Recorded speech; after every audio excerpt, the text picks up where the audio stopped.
Are you a homeowner and confused by all the noise about the commission conversations going out there, or actually never heard anything about it? What is going on and how does it impact you as a home seller? And I'm going to explain it really quickly. The old world was you agreed upon two commissions that were going to be paid. One to the buyer's broker, half to the buyer's broker usually, half to the listing broker who's going to represent the home. That's how it worked. Now, throw that away. Sorry. You're only negotiating this one up front with your listing broker. You're just agreeing how much you're going to charge me to do your job, to go find a great buyer for this house, market it, make it look amazing, and get me as much money as possible. You're negotiating this commission up front only. The other half happens later. The buyer broker now negotiates up front before they come and look at your house how much they're going to get paid. Here's the difference and the caveat to keep in mind. The buyer's broker can get paid from the buyer directly and not ask you for anything, which is easy to understand. So they may write an offer, you only have to pay that.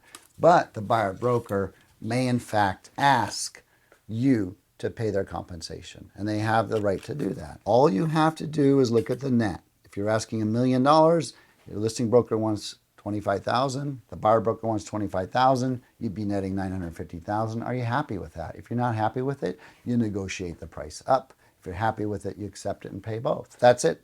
That's the new world.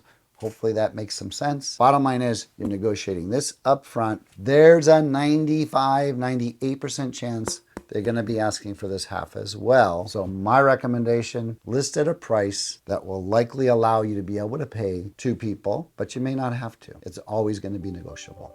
That's the biggest difference for your situation as a home seller.